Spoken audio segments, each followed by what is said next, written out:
How to spot a fake tax rebate email. It was a quiet Sunday morning, the kind Marcus had started to cherish more in his early 40s. No alarm clock, no urgent texts, just the slow hum of the fridge and the soft clink of a teaspoon against his mug. He settled at the kitchen table, steam rising from his coffee, and opened his laptop. First stop, emails. Most of it was junk retailer promos, loyalty card offers, newsletters he didn't remember subscribing to. But one subject line stopped him cold. Tax rebate notification, £300 and 89.7 eligible refund from HMRC. His heart ticked up just a little. He clicked. The email looked legit. The HMRC logo was at the top, crisp and familiar. Below it was a paragraph in official language about a review of his 2023-24 filing, followed by a line that read, "After recalculating your tax contributions, you are eligible for a refund of £300 and 89.7. There was even a partial national insurance number displayed on that matched his. The layout looked clean, uncluttered, exactly what you'd expect from a government notice. A long, reference-style code sat beneath the headline. Marcus blinked. That must be from last year's late filing, he muttered. He had filed his self-assessment a couple weeks past the January deadline, nothing major, just life getting in the way. At the time, he'd shrugged it off. But maybe that delay had triggered a review? He scrolled down. The message ended with a call to action. To claim your rebate, please confirm your identity and payment details via the secure portal below. The button beneath it was blue, bold, and labeled Start Refund Process. Marcus took a sip of coffee, the bitterness grounding him. He'd just cleared his car loan last month, finally. That £300 and 89 could go straight to rebuilding his savings, or maybe even that short trip to Cornwall he kept postponing. He felt a quiet sense of relief, almost pride. Maybe things are finally turning around, he said aloud, and clicked the button. Marcus clicked the Claim Now button without hesitation. The page loaded instantly sleek, official, and eerily familiar. The layout mirrored HMRC's website, royal blue banner, clean fonts, the small crown icon in the corner. The web address flashed briefly in the browser, www.hmrc.refund.gov.co. He didn't look twice. There was a short message at the top. To process your rebate securely, please verify your identity. The form looked simple. Name, date of birth, national insurance number, card number, sort code and account number. Even a checkbox that read, I confirm the details above are accurate to the best of my knowledge. Marcus typed it all in, barely blinking. It didn't seem suspicious. Everything felt smooth. Too smooth, in hindsight. But in that moment, it just felt efficient, familiar, safe. The final step redirected him to what appeared to be his bank's login portal. Same logo, same interface. The kind of screen he saw every other day when checking balances or making transfers. It even triggered a text code to his phone. He typed it in. The page blinked, then displayed a green banner. Thank you. Your rebate is being processed. Expected payout, 3-5 business days. That was it. Marcus let out a satisfied sigh. He set his phone down on the table and smiled. He picked it up again to send a message to his friend Darren. Guess who's getting a rebate? HMRC just dropped me $389. Drinks on me next week.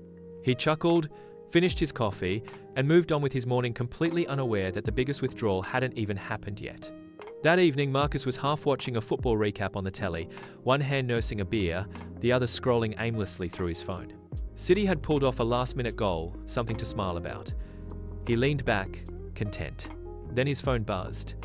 Transaction alert, 126.45 to Digicoin Asia. Was this you? He frowned. What? Before he could process it, another message came through. 202 to Payfast Travel. Was this you? He sat upright. The bottle slipped slightly in his hand. A cold weight settled in his stomach. He hadn't bought anything. Not today. Not even this week. The notifications weren't from a random email, they were texts from his actual bank. He tapped into his banking app immediately, but it was slow to load. A spinning wheel. Then, unusual login detected. Please reset your password to continue. His breath caught. His hands started to sweat. He set the phone down for a moment to wipe his palms against his jeans, then picked it up again, heart pounding harder now. He went through the reset process, mail verification, security question, new password. Finally, the dashboard opened. His jaw clenched. 3 recent transactions, one to Digicoin Asia 126.45. Another to pay fast travel 202. A third one pending 78.9, labelled simply Internet POS. All within the last 30 minutes. Marcus felt the blood drain from his face. He hadn't used his card all day. He hadn't even ordered takeaway. His thumb hovered over the bank's fraud reporting number. He called. Long wait. Generic music. The automated voice looped, cheerful, and useless. Back on the screen, the pending charge disappeared. It had gone through. Marcus was now 407.3. 5 lighter and still had no idea what had hit him. His eyes flicked back to the fake HMRC confirmation email in his inbox. That smooth page, the details he entered. And then it hit him. This wasn't a rebate. This was theft. He slumped into the chair, breath shallow. How could he have missed it? Marcus sat frozen, eyes darting between the charges on his banking app and the email that had seemed like such a gift just hours ago. He reopened it slowly this time. Not as a hopeful taxpayer, but as someone who'd just been robbed. The email still looked polished. That wasn't the problem. But then, the sender caught his eye. Rebate AMRC at refunds.gov.com. He hadn't noticed that earlier. Not when it landed, not when he clicked. It looked close enough, just official-sounding gibberish that didn't raise red flags at the time. But now it screamed fake. He tapped and held the link again. The website he'd visited earlier flashed back, https HMRC tax return UK info, not .gov, ujust.info, a cheap domain anyone could buy. Marcus blinked. His gut turned over. The padlock had been there. The little security symbol in the address bar. But now he remembered something one of his IT mates once said. A padlock doesn't mean it's safe, it just means it's encrypted. Scams can be encrypted too. He opened a browser and typed in the full address manually. Nothing. The site was gone. Next stop, Google. He searched HMRC tax return UK info scam and hit enter. Dozens of results exploded onto the screen. Reddit threads, cybercrime forums, consumer alert articles. He scrolled through post after post from people just like him. Got the same email, looked real, but it's fake. Card was drained within hours. Don't click anything. Freeze your account now. Marcus's throat tightened. He clicked a pinned post with hundreds of upvotes. A big red banner image at the top screamed, "Warning. If you clicked that HMRC rebate email and submitted your card or bank details, freeze your account immediately." His hand was already reaching for his phone. The fake tax refund wasn't just a scam, it was a trap. One he'd walked into with both eyes open and just enough hope to override his instincts. Marcus didn't hesitate this time. He tapped the fraud hotline on his banking app with trembling fingers. The wait music played for barely a minute before a calm voice answered. "Hello, you've reached fraud prevention. Can you confirm your name and account details?" He stumbled through the verification questions, his voice low, tight. Then he said the words that felt both embarrassing and surreal. "I think I gave my details to a fake HMRC rebate site." The agent didn't sound surprised. That somehow made it worse. She guided him through the steps. "We're freezing your card now, and I've blocked any further outgoing payments. I can already see 3 flagged transactions." Marcus sat forward, heart hammering. "Can any of it be reversed?" A pause. The kind that stretches seconds into years. The first 2, Digicoin Asia and Payfast Travel, have pending status. "We've submitted reversal requests. If we're quick enough, they may bounce back." "And the third?" She sighed. "Unfortunately, the £200 and 2 transaction was processed immediately. That one's already cleared the system." Marcus felt his chest tighten. He closed his eyes. Just hearing the number again made it real. "I'll also advise checking your credit file and changing any logins you may have shared," she added. "It's possible the site collected more than just payment info." "More?" His stomach flipped. NI number, bank credentials, everything he had typed in like it was no big deal. "Will I be reimbursed?" he asked. "We'll investigate and contact you in the next 5 to 7 working days.